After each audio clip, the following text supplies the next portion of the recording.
दोस्तों आइए गुरु और शिष्य की इस कहानी को देखते हैं और जानते हैं कि आखिर गुरु के आदेश का पालन क्यों करना चाहिए। वीडियो को स्टार्ट करने से पहले आपको बता दें, अगर आप मेरे चैनल पर नए हैं तो इसे लाइक और सब्सक्राइब जरूर कर लें, ताकि जब भी मैं कोई नया वीडियो डालूँ उसका नोटिफिकेशन आपको मिलती रहे।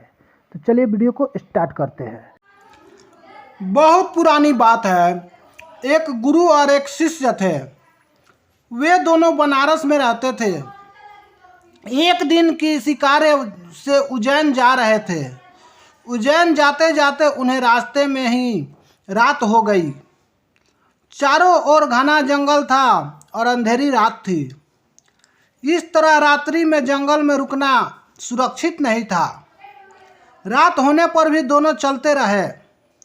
तभी उन्हें गांव दिखा। गुरु और शिष्य दोनों ही गांव में चले गए। गांव में उन्हें एक झोपड़ी दिखाई दी। गुरु ने शिष्य से कहा कि आज हम इसी झोपड़ी में रुक जाएंगे।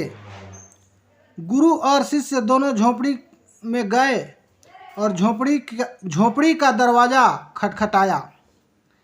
झोपड़ी से एक गरीब आदमी बाहर आया और गुरुजी उस व्यक्ति से बोले, हम दोनों बहुत दूर से आ रहे हैं और रात्रि अधिक हो गई है।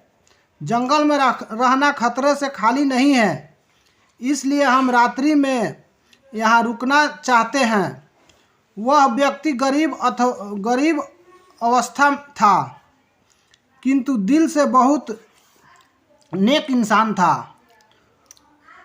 उसने सम्मानपूर्वक गुरु और शिष्य को झोपड़ी के अंदर बुलाया और उन्हें स्वादिष्ट भोजन करवाया और रात्रि में सोने के लिए बिस्तर भी लगा दिया। भोजन करने के पश्चात गुरुजी ने उस गरीब व्यक्ति से पूछा, तुम्हारा घर तो बहुत छोटा है, किंतु तुम दिल से बहुत धनवान हो। तुम्हारी रोजी रोटी का साधन क्या है?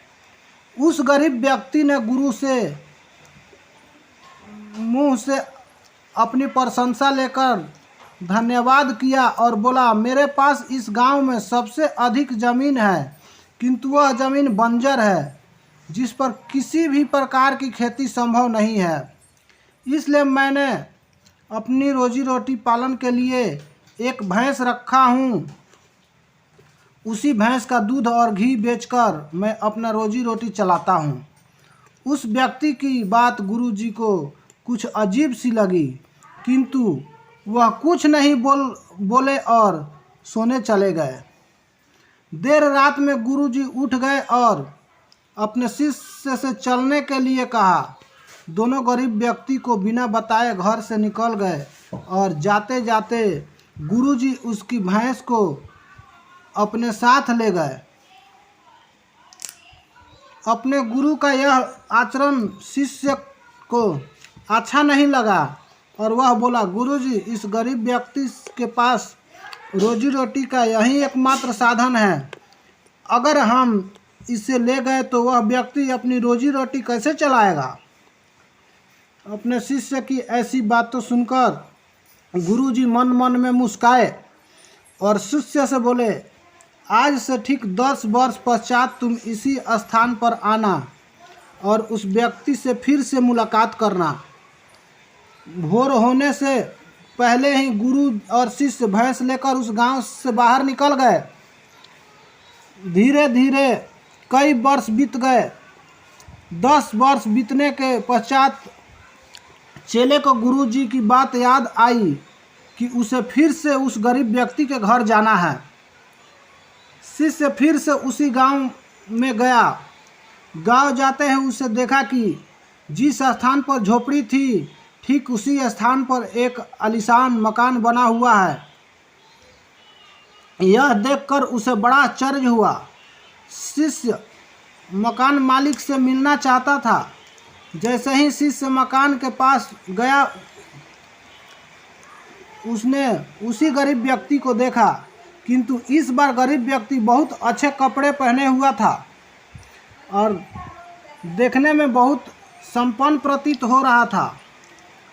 शिष्य उस व्यक्ति के पास पहुंचा और बोला, क्या आपने मुझे पहचाना?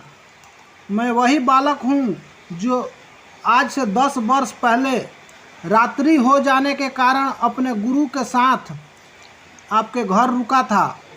वह व्यक्ति झट से शिष्य की बात सुनकर उसे पहचान गया और बोला, हाँ हाँ, मुझे बहुत अच्छे से याद है।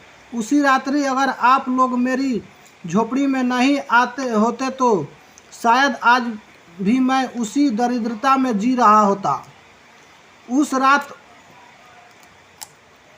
आपके जाने के बाद मेरी भैंस भी नहीं चली गई थी और मेरे रोजी रोटी का लाले पड़ गए थे।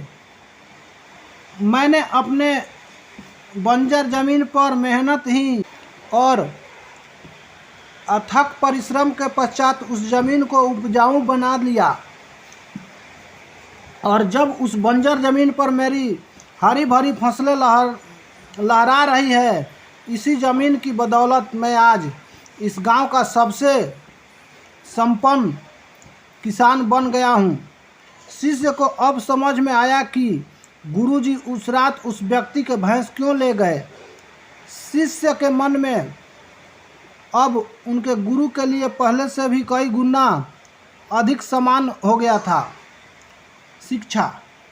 गुरु और शिष्य की इस कहानी से हमें शिक्षा मिली है कि गुरु द्वारा लिए गए निर्णय देखने में भी भले ही कठोर होते हैं, किंतु लोगों के भलाई के लिए उठाए जाते हैं।